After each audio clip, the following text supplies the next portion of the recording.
आप श्री शिव महापुराण की द्वितीय रुद्र संहिता के प्रथम सृष्टि खंड का श्रवण कर रहे हैं। 7वां अध्याय। कथा का नाम है भगवान विष्णु की नाभि से कमल का प्रादुर्भाव, शिवेच्छा से ब्रह्मा जी का उससे प्रकट होना, कमलनाल के उद्गम का पता लगाने में असमर्थ ब्रह्मा का तप करना, श्रीहरि का उन्हें दर्शन देना, विवादग्रस्त ब्रह्मा विष्णु के बीच में अग्निस्तंभ का प्रकट होना तथा उसके ओर छोर का पता न पाकर उन दोनों का उसे प्रणाम करना। ब्रह्मा जी बोले, हे देवर्षि, जब नारायण देव जल में शयन करने लगे उस समय उनकी नाभि से भगवान शंकर की इच्छा से सहसा एक विशाल तथा उत्तम कमल प्रकट हुआ। उसमें असंख्य नालदंड थे। उसकी कांति कनेर के फूल के समान पीले रंग की थी तथा उसकी लंबाई और ऊंचाई भी अनंत योजन थी। वो कमल करोड़ों सूर्यों के समान प्रकाशित, सुंदर, संपूर्ण तत्वों से युक्त, अत्यंत अद्भुत, परम रमणीय, दर्शन के योग्य तथा सबसे उत्तम था। तत्पश्चात कल्याणकारी परमेश्वर साम सदाशिव ने पूर्ववत प्रयत्न करके मुझे अपने दाहिने अंग से उत्पन्न किया। हे मुने, उन महेश्वर ने मुझे तुरंत ही अपनी माया से मोहित करके नारायण देव के नाभि कमल में डाल दिया और लीला पूर्वक मुझे वहां से प्रकट किया। इस प्रकार उस कमल से पुत्र के रूप में मुझ हिरण्य गर्भ का जन्म हुआ। मेरे 4 मुख हुए और शरीर की कांति लाल हुई। मेरे मस्तक त्रिपुंड की रेखा से अंकित थे। हे तात, भगवान शिव की माया से मोहित होने के कारण मेरी ज्ञान शक्ति इतनी दुर्बल हो रही थी कि मैंने उस कमल के अतिरिक्त दूसरे किसी को अपने शरीर का जनक या पिता नहीं जाना। मैं कौन हूँ, कहां से आया हूँ, मेरा कार्य क्या है, मैं किसका पुत्र होकर उत्पन्न हुआ हूँ और किसने इस समय मेरा निर्माण किया है। इस प्रकार संशय में पड़े हुए मेरे मन में यह विचार उत्पन्न हुआ, मैं किस लिए मोह में पड़ा हुआ हूँ। जिसने मुझे उत्पन्न किया है उसका पता लगाना तो बहुत सरल है। इस कमल पुष्प का जो पत्र युक्त नाल है उसका उद्गम स्थान इस जल के भीतर नीचे की ओर है। जिसने मुझे उत्पन्न किया है वो पुरुष भी वही होगा, इसमें संशय नहीं है। ऐसा निश्चय करके मैंने अपने को कमल से नीचे उतारा। हे मुने, उस कमल की एक एक नाल में गया और सैकड़ों वर्षों तक वहां भ्रमण करता रहा। कहीं भी उस कमल के उद्गम का उत्तम स्थान मुझे नहीं मिला। तब पुनः संशय में पड़कर मैं उस कमल पुष्प पर जाने के लिए उत्सुक हुआ और हे मुने, नाल के मार्ग से उस कमल पर चढ़ने लगा। इस तरह बहुत ऊपर जाने पर भी मैं उस कमल के कोश को न पा सका। उस दशा में मैं और भी मोहित हो उठा। मुझे नाल मार्ग से भ्रमण करते हुए पुनः सैकड़ों वर्ष व्यतीत हो गए, किंतु उसका कोई पता न चल सका। तब मैं मोहित किंकर्तव्य विमूढ़ होकर एक क्षण वहीं रुक गया। हे मुने, उस समय भगवान शिव की इच्छा से परम मंगलमयी तथा उत्तम आकाशवाणी प्रकट हुई जो मेरे मुंह का विध्वंस करने वाली थी। उस वाणी ने कहा, तब तपस्या करो। उस आकाशवाणी को सुनकर मैंने अपने जन्मदाता पिता का दर्शन करने के लिए उस समय पुनः प्रयत्न पूर्वक 12 वर्षों तक घोर तपस्या की। तब मुझ पर अनुग्रह करने के लिए ही 4 भुजाओं और सुंदर नेत्रों से सुशोभित भगवान विष्णु वहां सहसा प्रकट हो गए। उन परम पुरुष ने अपने हाथों में शंख, चक्र, गदा और पद्म धारण कर रखे थे। उनके सारे अंग सजल जलधर के समान श्याम कांति से सुशोभित थे। उन परम प्रभु ने सुंदर पीतांबर पहन रखा था। उनके मस्तक आदि अंगों में मुकुट आदि महामूल्यवान आभूषण शोभा पा रहे थे। उनका मुखारविंद प्रसन्नता से खिला हुआ था। मैं उनकी छवि पर मोहित हो रहा था। वे मुझे करोड़ों कामदेवों के समान मनोहर दिखाई दिए। उन चतुर्भुज भगवान विष्णु का वह अत्यंत सुंदर रूप देखकर मुझे बड़ा आश्चर्य हुआ। वे सांवली और सुनहरी आभा से उद्भासित हो रहे थे। उस समय उन सत्सत स्वरूप सर्वात्मा महाबाहु नारायण देव को वहां उस रूप में अपने साथ देखकर मुझे बड़ा हर्ष हुआ। मैं उस समय प्रभु शंभु की लीला से मोहित हो रहा था, इसलिए मैं अपने उत्पन्न करने वाले को न जानकर अति हर्षित होकर उनसे कहने लगा। ब्रह्मा जी बोले, मैंने उन सनातन पुरुष को हाथ से उठाकर कहा कि आप कौन हैं। उस समय हाथ के तीव्र तथा सुदृढ़ प्रहार से क्षणमात्र में ही वे जितेंद्रिय जाग करके शैया से उठकर बैठ गए। तदनंतर अविकल रूप से निद्रारहित होकर उन राजीव लोचन भगवान विष्णु ने मुझको वहां पर अवस्थित देखा और हंसते हुए बार बार मधुर वाणी में वे कहने लगे। विष्णु जी बोले, हे वत्स, आपका स्वागत है। हे महाद्युतिमान पितामह, आपका स्वागत है। निर्भय होकर रहिए, मैं आपकी सभी कामनाओं को पूर्ण करूंगा, इसमें संदेह नहीं है। हे देवर्षे, उनके मंदहास युक्त उस वचन को सुनकर रजोगुण के कारण शत्रुता मान बैठा देवश्रेष्ठ मैं उन जनार्दन भगवान विष्णु से कहने लगा। ब्रह्मा जी बोले, हे निष्पाप समस्त संहार के कारणभूत, मुझे आप हंसते हुए जो हे वत्स कह रहे हैं वो तो वैसे ही लग रहा है जैसे कोई गुरु अपने शिष्य को हे वत्स कह रहा हो। मैं ही संसार का साक्षात्कर्ता, प्रकृति का प्रवर्तक, सनातन अजन्मा विष्णु ब्रह्मा, विष्णु को उत्पन्न करने वाला विश्वात्मा, विधाता, धाता और पुंडरीकाक्ष हूं। आप अज्ञानवश मुझे हे वत्स ऐसा क्यों कह रहे हैं? इसका कारण शीघ्र बताइए। नियमतः वेद भी मुझे स्वयंभू, अज, विभू, पितामह, स्वराज, सर्वोत्तम और परमेष्ठी कहते हैं।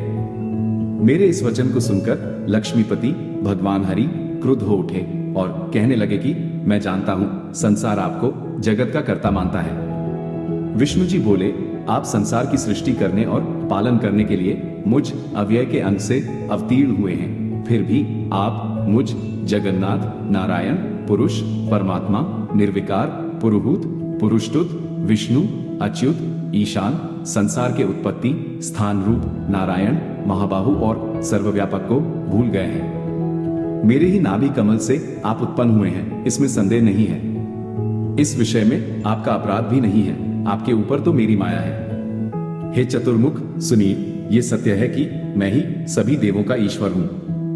मैं ही कर्ता हर्ता और भरता हूं। मेरे समान अन्य शक्तिशाली कोई देव नहीं है। हे पितामह, मैं ही परब्रह्म तथा परम तत्व हूं। मैं ही परम ज्योति और वह परमात्मा विभु हूं। इस जगत में आज जो ये सब चराचर दिखाई दे रहा है और सुनाई पड़ रहा है, हे चतुर्मुख, ये जो कुछ भी है वह मुझ में व्याप्त है, ऐसा आप जान लें। मैंने ही सृष्टि के पहले जगत के 24 अव्यक्त तत्वों की रचना की है। उन्हीं तत्वों से प्राणियों के शरीर धारक अणुओं का निर्माण होता है और क्रोध भय आदि षड्गुणों की सृष्टि हुई है। मेरे प्रभाव और मेरी लीला से ही आपके अनेक अंग हैं। मैंने ही बुद्धि तत्व की सृष्टि की है और उसमें 3 प्रकार के अहंकार उत्पन्न किए हैं। तदनंतर उससे रूप रस गंध शब्द स्पर्श इन पंचतन मात्राओं मन एवं चक्षु जिह्वा घ्राण श्रोत्र तथा त्वचा इन 5 ज्ञानेंद्रियों और वाक पाणी पाद पायु उपस्थ इन 5 कर्मेंद्रियों क्षिति जल पावक गगन और वायु इन 5 महाभूतों तथा अन्य सभी भौतिक पदार्थों की रचना लीला से ही की है। हे प्रजापते, हे ब्रह्मन, ऐसा जानकर आप मेरी शरण में आ जाइए। मैं सभी दुखों से आपकी रक्षा करूंगा, इसमें संशय नहीं है।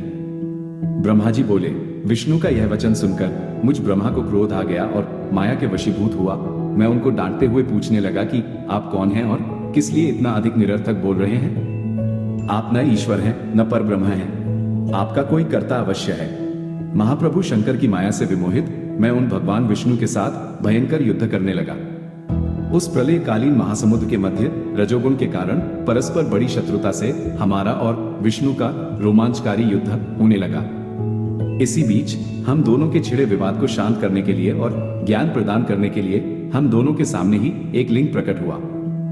वो लिंग अग्नि की प्रचंड 1000 ज्वालाओं से भी अधिक ज्वाला समूहों वाला, सैकड़ों कालाग्नियों के समान कांतिमान, क्षय एवं वृद्धि से रहित, आदि मध्य और अंत से विहीन था। वो उपमा रहित, अनिर्देश्य, बिना किसी के द्वारा उपस्थापित, अव्यक्त और विश्व सर्जक था। उस लिंग की सहस्र ज्वालाओं के समूह को देखने मात्र से ही भगवान विष्णु मोहित हो उठे। शिव की माया से मोहित मुझसे वे कहने लगे कि इस समय मुझसे तुम इतनी स्पर्धा क्यों कर रहे हो? हम दोनों के मध्य तो एक तीसरा भी आ गया है, इसलिए युद्ध रोक दिया जाए। हम दोनों इस अग्नि से उत्पन्न लिंग की परीक्षा करें कि ये कहां से प्रकट हुआ है। मैं इस अनुपम अग्नि स्तंभ के नीचे जाऊंगा और हे प्रजानाथ, आप इसकी परीक्षा करने के लिए वायु वेग से प्रयत्न पूर्वक शीघ्र ऊपर की ओर जाएं। ब्रह्मा जी बोले, तब ऐसा कहकर विश्वात्मा भगवान विष्णु ने वारा का रूप धारण किया और हे मुने, मैंने भी शीघ्र हंस का रूप बना लिया।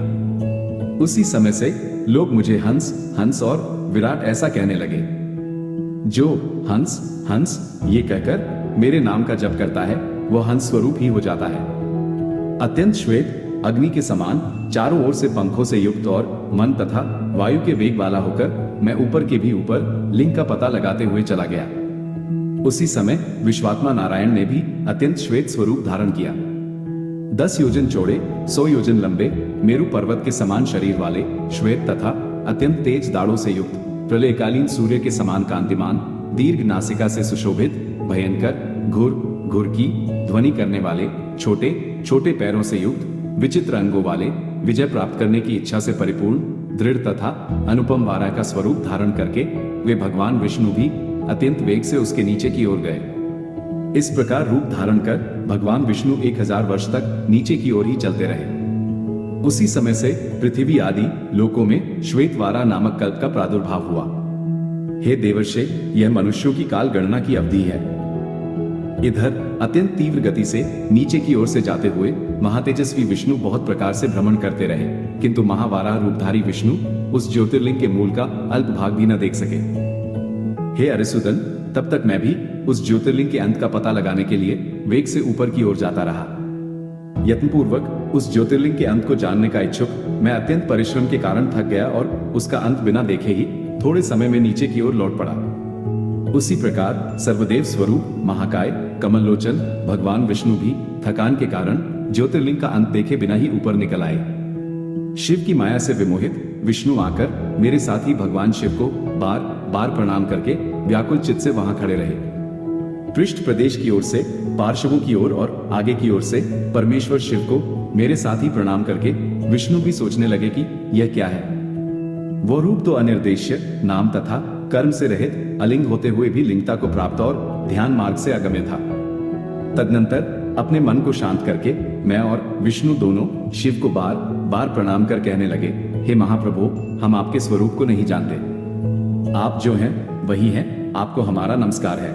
हे महिषान, आप शीघ्र ही हमें अपने स्वरूप का दर्शन कराएं। हे मुनिश्रेष्ठ, इस प्रकार अहंकार से आविष्ट हुए हम दोनों को वहां नमस्कार करते हुए सैकड़ों वर्ष बीत गए। इस प्रकार श्री शिव महापुराण के अंतर्गत द्वितीय रुद्र संहिता के प्रथम खंड में सृष्टि उपाख्यान का विष्णु ब्रह्मा विवाद वर्णन नामक 7वां अध्याय पूर्ण हुआ।